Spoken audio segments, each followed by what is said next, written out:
Hey everybody, welcome to my Suburban Oasis.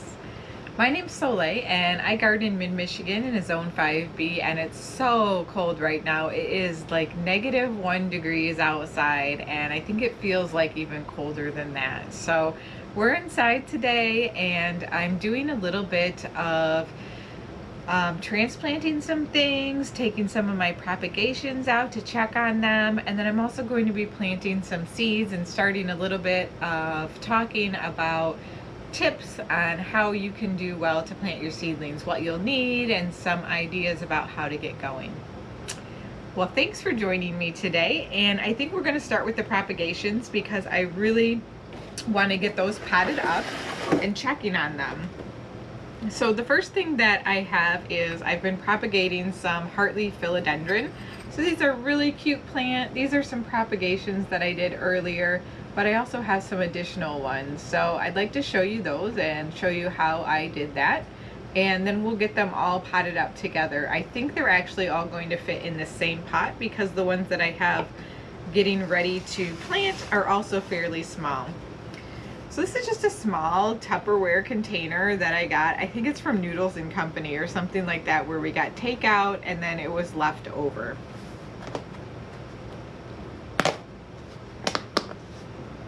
I'm just going to take off the top now and I'm going to show you what it is that I do to propagate. And basically these are what I call my propagation boxes, and they're really easy to put together. You can see that I have some heartleaf philodendron in here, and then all I have in here is some perlite and some water. So perlite is a kind of puffed volcanic rock that actually helps to hold on to some air and water, and it allows the roots to really find their way out of the nodes from the cuttings that you've made. So let's take a look and see how some of these are doing. Hopefully some of them are ready to pot up. Okay, so here's a good example of one. It's rather small, but you can see how the perlite is stuck to some of the parts of this plant, and that's because those are the little teeny tiny hair roots. And so as I pot these up, I'm just going to stick these down into the soil. Let's set this one aside. I'm going to keep looking for additional ones that may be ready to pot out. I don't like to wait for too long. I want to make sure that they have some roots, but I don't want to wait for too long because they definitely have better success when they're potted early. So this one's pretty funny looking. You can see this one has some really small roots at the bottom, but then at the top near this new leaf growth, it actually has several really long roots. So this is one that I'll have to plant kind of sideways into the pot to get those roots down in there. But definitely a good set of roots on that one. Now this one I think I'm going to wait just a skosh longer on because you can see it just has some very small roots still. And this has probably been in my propagation box for a couple of weeks. They definitely propagate faster during the summer, but right now it's okay to propagate pretty much any time of year. This one has a really nice root under this leaf, so I think what I'm going to do is cut off the rest of this stem here, and then we'll just plant this one down into the soil. I don't want to keep that one in the perlite propagation box for too much longer. And I apologize for the noise. We are in my basement, so you may have just heard the furnace go off, and so it's a little bit quieter now, so hopefully you can even hear me better. But when it's cold out, we definitely need our heat. Okay, the rest of these definitely look like I'm going to keep them in the pot a little bit longer. But you can do this propagation method with so many different types of plants. I'm going to show you, I have this other propagation box just so you can see what it looks like as well.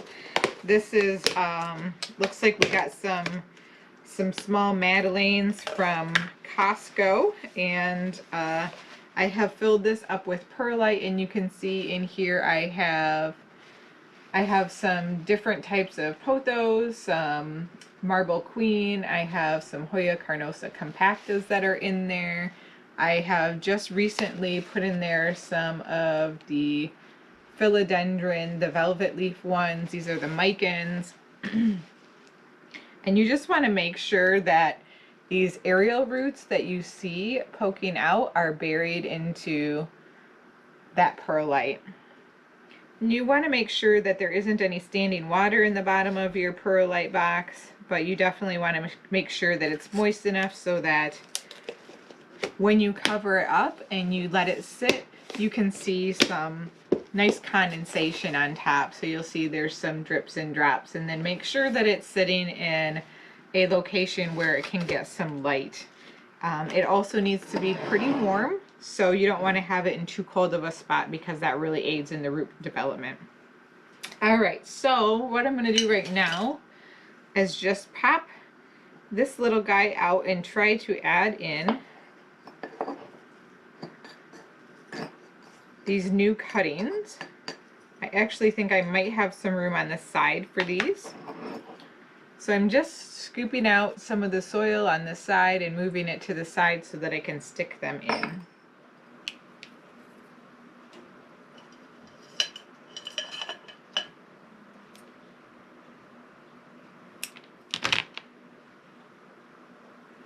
So here you see the little roots sticking out to the side. I want to make sure that those get completely into the soil.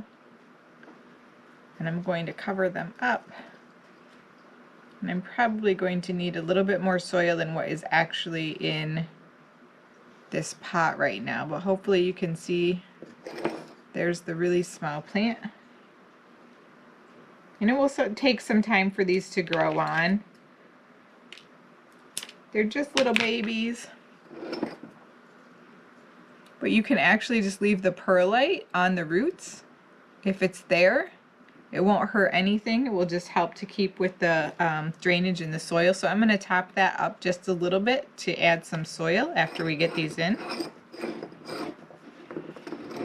And then we're going to go to the other side here.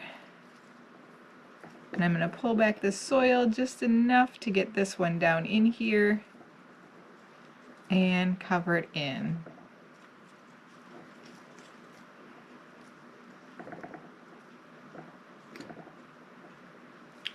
And finally, what I'm going to do here is, rather than water the whole thing, which I normally would do, I'm actually just going to use this super awesome sprayer that I got. And I'm just going to moisten the soil with that so that it has a good amount of water in the top, but not too much. Okay. I think everything is nicely settled in there.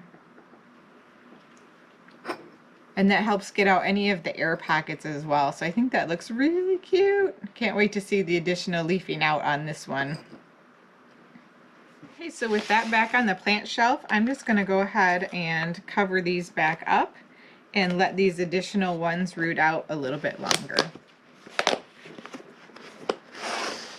Okay guys, next up I have a hoya bilobata. That's a little bit hard to say, a hoya bilobata. And this is the mother plant, which is absolutely beautiful. It has really nice, soft, fuzzy leaves that I just love, and I really enjoy the new growth, which comes out with this deep maroon when it gets sun stressed. So I keep this in a nice south window, and it really enjoys its spot there. But I have used the perlite propagation box to do some cuttings, and as you know, I recently showed you how I had potted these up. But I think they've had enough time now to adapt to the soil that I want to combine them all into one pot. And so I'm going to be using this pot here. Now this white pot, it's a really nice cover pot, but it doesn't have any drainage, so I do want to add some because I really do think Hoyas like their drainage. So I've got this nice little plastic pot that fits this one pretty well, so I'm just going to drop that one in there. And I'm going to start by taking the original mother plant out and getting that in there. And then we're going to start to settle in some of these other small cuttings that we've got that have propagated.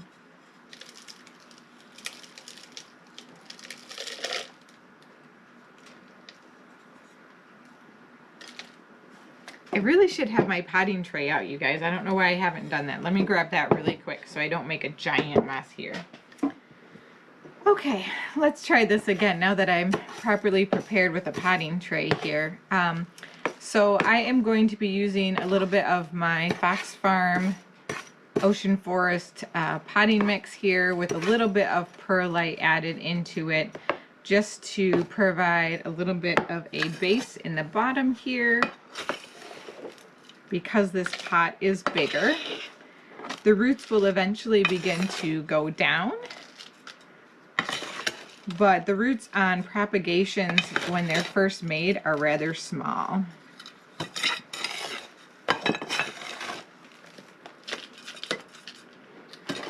Alright, so let's try this again with the mother plant. We're going to pop her out. I am going to get the soil out of this pot.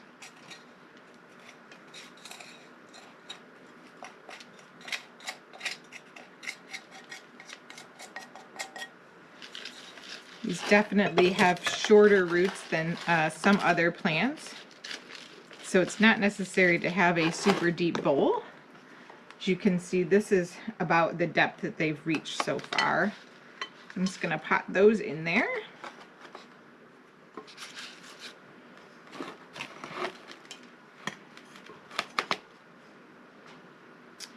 And I'm going to try not to disturb the roots of the cuttings too much because they are definitely just, like I said, getting settled into the soil. And one of the reasons why I want to do this as well is because these cuttings right now are in my basement, and so they're definitely not getting the most amount of heat that I would like them to be, or the warmth, along with the sunlight, natural sunlight that I would like them to be getting. And I think at this point, if I put them upstairs, they will grow on a little bit faster.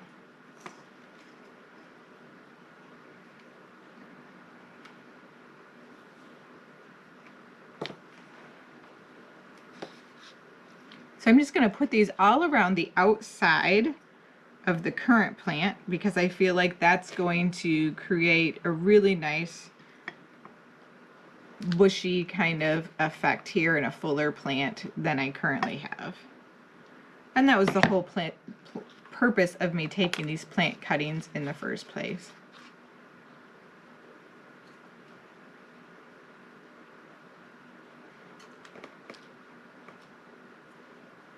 So I'm just trying to make sure I get all of the little roots because, again, when you take these out and first pot them up, the roots kind of go in all sorts of strange directions that may not necessarily be down.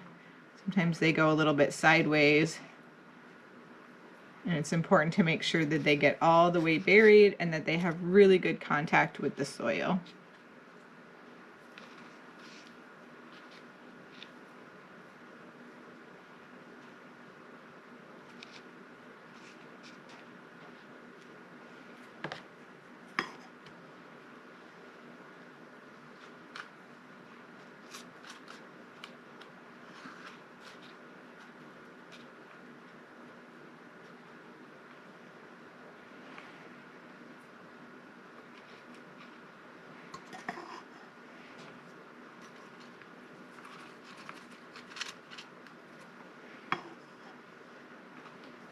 One of the other things that I did with this plant was kind of wind it around and push it down into the soil so that it also managed to grow some roots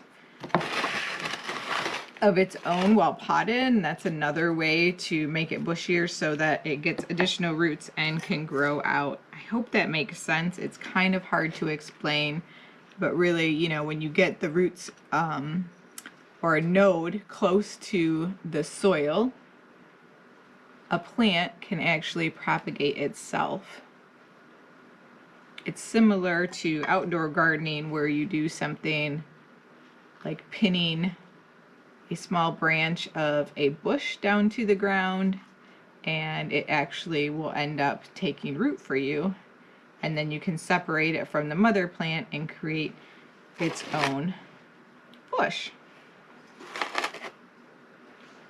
It never ceases to amaze me how many ways nature has to continue to keep itself going.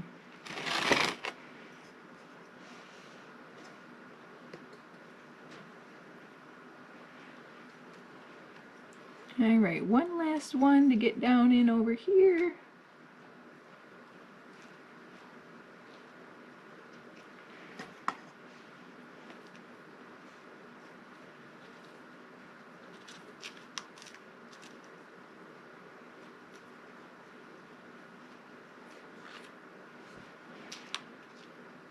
Now, one thing to think about when you're transplanting is the type of pot that you put it in. So I'm just moving this right now from a terracotta pot, these little cuttings, as well as the plant, into a plant pot that is plastic and ceramic on the outside as the cashpo.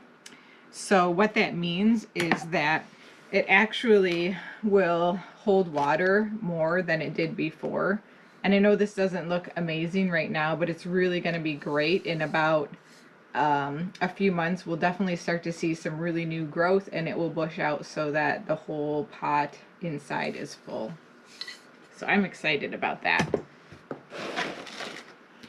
All right, well, if you have been watching thus far, I want to share a little something special with you. And that's this radius transplanter. It is a ergonomic tool. I absolutely adore radius. This is something I bought with my own money, but I really want to do a giveaway and give you guys something back after you guys have given me so much over the last couple of years, and I really appreciate you joining my channel. So if you're interested in receiving this ergonomic transplanter, it is stainless steel. It has a lifetime guarantee.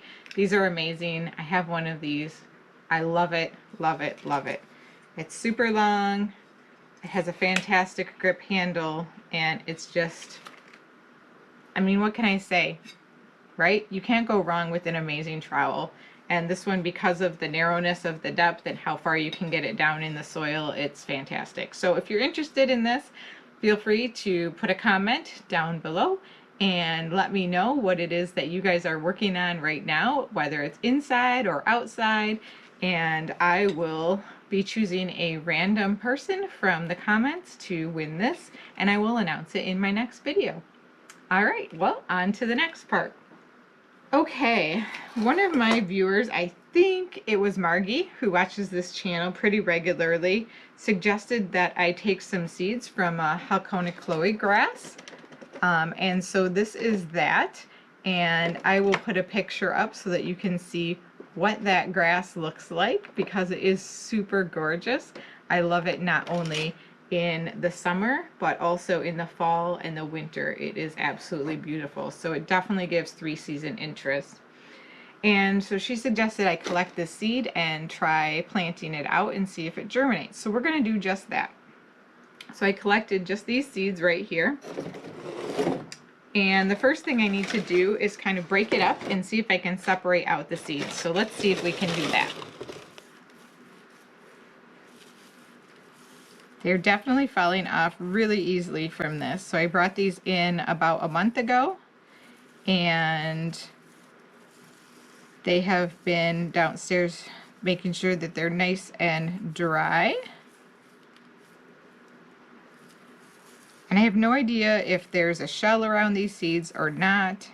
I have never tried this before, but I'm doing this because I want to encourage you guys to experiment with things that are in your garden and think about things that you might have in your garden that set seed that you can collect and then try to propagate on your own. Because some plants are really expensive to buy, and it really can save you a lot of money in the long run if you try to propagate them on your own. So I'm just trying to look at these a little bit to see, but I can tell, I feel that there are some seeds in here. So I feel that there is something inside of each one of these, so I think I'm just going to plant them the way that they are. I don't know if they need to be like husked or something like that, or separated out, but I'm not seeing anything readily come out. So what I'm going to do is go ahead and plant them up just the way they are. So the first step for this is going to be for me to add either vermiculite or a seed starting mix. So I'm going to use a Jiffy seed starting mix that I have. Now anybody who starts seeds will tell you that it's easier if your potting mix is a little bit pre-moistened. So I have just added a little bit of water in here so you can see it's kind of sticking together. And the reason why it's so important to have a seed starting mix or vermiculite is that these are very, what I would consider to be finer grade than your regular potting mix. They also typically don't have any type of fertilizer in them because when seeds are germinating, you really don't need a fertilizer. What you need is something to ensure that there's plenty of air and moisture, just enough to be able to germinate it. And then when you pot it on is when it matters if you have a good potting mix or fertilizer to ensure that they continue to grow. So I'm just going to do 6 cells because I have no idea if these are going to germinate at all, and I will likely use other cells within this seed container to be able to plant other things later on. You notice I'm just kind of tamping it in a little bit to make sure that there's no air pockets.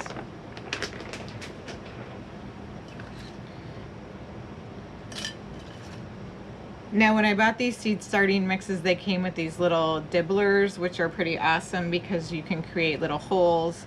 And if you don't have one of these, you can simply use a chopstick or a pencil or a pen or a knitting needle, something like that. Anything works. Normally I would only put a couple of seeds into each cell here, but because I don't know what the germination rate is going to be, and I also know that it's very common for collected seeds to have a lower germination rate, I'm going to put quite a few of them into each cell. Also, another reason why it doesn't matter so much in this case is because these are small grasses, and so they should be okay even if they don't have a ton of space, and I can pot them on and separate them up if I get a whole bunch of germination. So I'd rather have them crowded to begin with. So you can kind of see I'm just laying them out, pressing them down into the soil, and then once I'm done with that, I'm going to go back over them by grabbing a little bit more of the soil or the potting mix, aka seed starting mix, and then I will water them in. These are fairly small seeds, and typically when you look at the size of the seed, you can tell how deeply they need to be planted. So the larger the seed, often the further they need to be planted down into the soil. And these are very small, so I'm guessing maybe 1/4 of an inch would be plenty.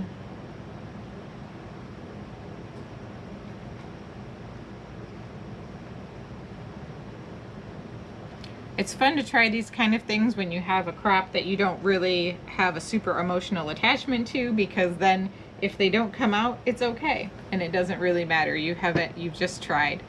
Now I'm just going to mist them over the top with my sprayer.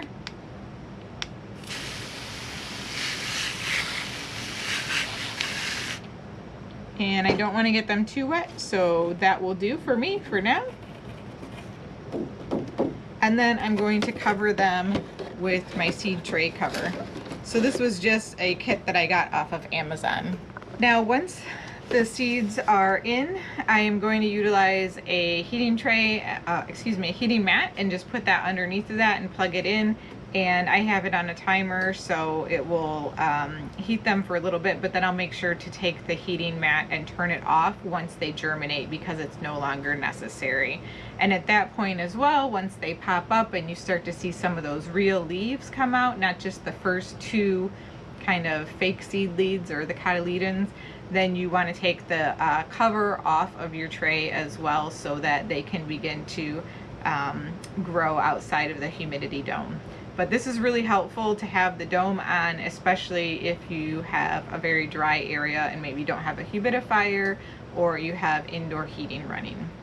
All right, well, that's the content for today's video. I hope you really enjoyed it. Again, if you're interested in winning that really cool transplanter tool, please put a comment below. Let me know what you're working on right now. Maybe you're getting ready to plant some seeds or do some winter sowing. I'd be so excited to hear about it. And I will announce the winner in the next video. So we'll see you soon.